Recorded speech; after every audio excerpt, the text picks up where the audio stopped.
दुनिया की सबसे फाइनेस्ट पर्सनैलिटी से मिलोगे जब आप खुद को समझो। और दुनिया की सबसे फाइनेस्ट पर्सनैलिटी कौन है?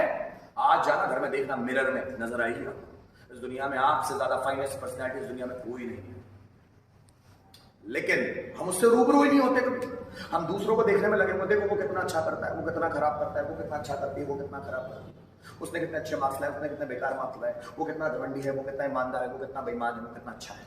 दूसरों को देख रहे हैं, खुद को नहीं देख रहे मैं कैसा हूं। जब आत्मनिरीक्षण की इस यात्रा पर निकलोगे तो जीतोगे आप ही। कहते हैं इस दुनिया से जीतने के लिए पहले खुद को जीतना पड़ता है।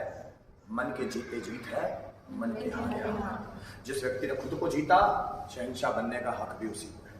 तो पहले खुद को जीतो भाई, अपनी कमजोरियों को जीतो, अपने गुस्से को जीतो, अपनी जलन को जीतो, अपने डोमिनेंस को जीतो, अपनी अकड़ को जीतो, अपनी जलन, अपनी छोटी भावना, अपनी नकारात्मक भावना, उसको जीतो। जिस दिन वो जीत लिया, जीता।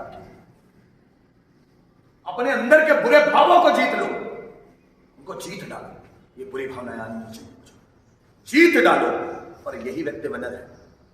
जो अपने को जीत सकता है वही दूसरों को जीत सकता है। जिसको अपने ऊपर कंट्रोल है वही दूसरों को कंट्रोल कर सकता है। जो अपने को वश में ला सकता है वही दूसरों को वश में ला सकता है। तो राजा बनने का हक उसी को है जिसका कंट्रोल अपने ऊपर है। एक बड़ा ऑफिसर बनने का हक उसी को है जिसका अपने ऊपर कंट्रोल है। जिसका अपने ऊपर कंट्रोल है वही बड़ा ऑफिसर बनता है, वही राजा बनता है, वही महान बनता है, वही सफल बनता है जिसका कंट्रोल अपने ऊपर है। इसलिए अपने आप को सबसे ज्यादा मजबूत बनाओ। दुनिया तो आपको कमजोर करेगी ही, उसका काम है। वो तो एक माध्यम है आपको ताकतवर बनाने का। इसलिए दुनिया को भी गलत मत समझो, वो माध्यम है आपको ताकतवर बनाने का, माध्यम है वो। उसको पॉजिटिव लेना सीखो चीजों। वो आपको ताकतवर बनाने का ईश्वर का भेजा हुआ इनडायरेक्ट सोर्स है। चाहता है ऊपर वाला कि आप ताकतवर बनो, इसलिए उसने आपके आसपास समस्याएं खड़ी की हुई ताकि आप उसमें से निकलो। वो तितली का बच्चा बनो जिसके पंख खुद है, जो खुद अपने दम पर उड़ेगा।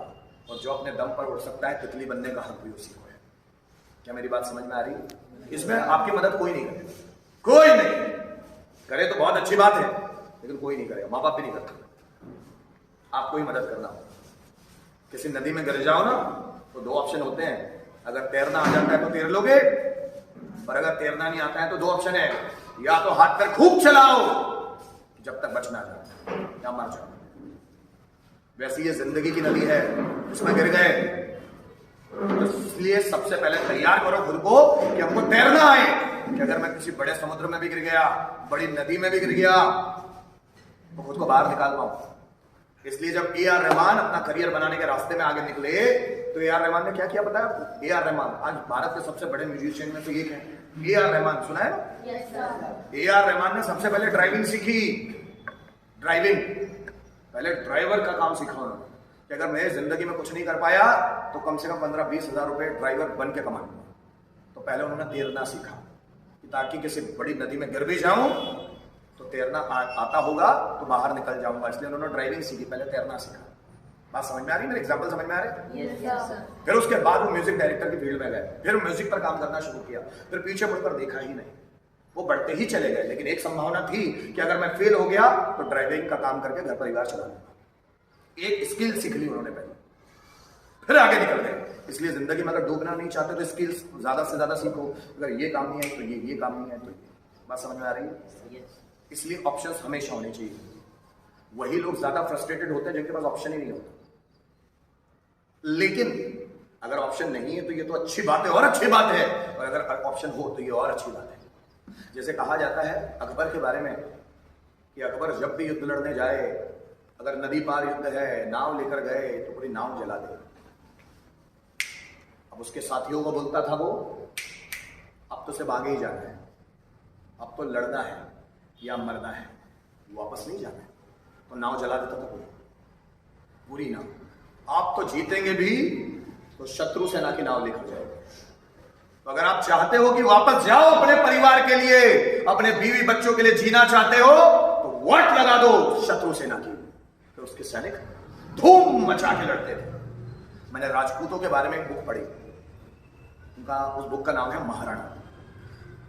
जब मुगल यहाँ पर आए और मुगल जब राजपूतों की बीवी पर गलत नजर डालने लगे या अटैक करने लगे, तो राजपूतों की वाइफ समझ में आती थी, राजपूतों की वाइफ बहुत स्वाभिमानी थी, पूरे भारत को प्रेरित कर रही थी। उस वक्त जोहर कर लेती थी वो, पर किसी के हाथों में अपने आप को सौंपती नहीं थी। जोहर, आपने पद्मावत मूवी में देखी होगी। तो ये जो राजपूत लोग थे ना, इतने महान क्यों बन पाए, उसके पीछे कहानी है कि जब भी कोई मुगल अटैक हो और उस अटैक में अगर बाई चांस राजपूत हार गए, क्योंकि राजपूत कम थे संख्या में, अगर हार गए तो उनकी पत्नियां जोहर कर लेती थी। और जब ये जोहर करती थी तो ये राजपूत लोग हस्बैंड क्या करते थे इनके, उन देवियों के साथ, मैं तो देवी बोलूंगा, उन देवियों के साथ, उन सती माताओं के साथ उनके बच्चे भी चल जाते थे। फिर उनके हस्बैंड क्या करते थे, वो मरते नहीं थे, जलते नहीं थे, अब वो अफीम पीते थे। अफीम, राजपूत लोग उस वक्त अफीम पीते थे, अफीम पीते थे।